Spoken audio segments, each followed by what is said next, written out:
جب والدین اپنی اولاد کے محتاج ہو جائیں، یہ کوئی کہانی نہیں، یہ ہمارے معاشرے کی تلخ حقیقت ہے۔ گزشتہ دنوں ایک ماں سے ملاقات ہوئی، چہرے پر وقت کی لکیریں اور لہجے میں عجیب سا خوف۔ باتوں ہی باتوں میں وہ ایک ایسا جملہ کہہ گئی جو دل میں تیر کی طرح لگا۔ اب ہم اولاد کے محتاج ہیں، ان کی کمائی کھاتے ہیں، اس لیے ڈرتے ہیں کہ اگر کچھ کہہ دیا تو خرچہ بھی بند نہ کر دیں۔ یہ صرف ایک جملہ نہیں تھا، ایک پورا دکھ تھا، ایک پوری زندگی کی محنت کا صلہ تھا، ایک بے بسی کی آواز تھی۔ یہ وہی ماں باپ ہیں جو کبھی اپنی اولاد کے لیے ڈھال بنے کھڑے رہے، جنہوں نے اپنی نیندیں قربان کی، اپنی خواہشات مٹا دیں، اپنی خوشیاں بچوں کے نام کر دیں، صرف اس لیے کہ اولاد ایک بہتر زندگی گزار سکے۔ مگر آج وہی ماں باپ اپنی ہی اولاد کے سامنے محتاجی اور خاموشی کی تصویر بن گئے ہیں۔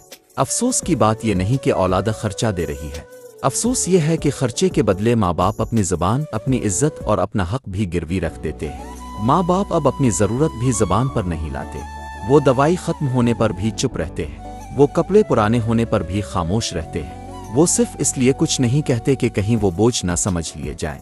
یہ کیسا رشتہ رہ گیا ہے جہاں محبت کی جگہ حساب نے لے لی ہے اور ادب کی جگہ خوف نے؟ اولاد کو یہ سمجھنا ہوگا کہ ماں باپ کبھی مانگتے نہیں، وہ صرف انتظار کرتے ہیں اپنی اولاد کی توجہ کا، ان کے احساس کا، ان کے ایک پیار بھرے سوال کا۔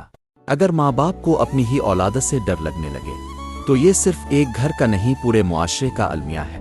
آج ہمیں خود سے سوال کرنا ہوگا، کیا ہمارے والدین بھی ہم سے کچھ کہتے ہوئے ہچکچاتے ہیں؟ کیا وہ بھی اپنے حق کے لیے خاموش ہے؟ اگر جواب ہاں ہی ہے تو ہمیں رک کر سوچنا ہوگا، کیونکہ وقت گزر جاتا ہے مگر پچھتاوا باقی رہ جاتا ہے۔ یاد رکھیں، ماں باپ کو صرف خرچہ نہیں، احساس چاہیے ہوتا ہے، اور جو اولاد یہ احساس دے دیتی ہے وہی اصل کامیاب ہوتی ہے۔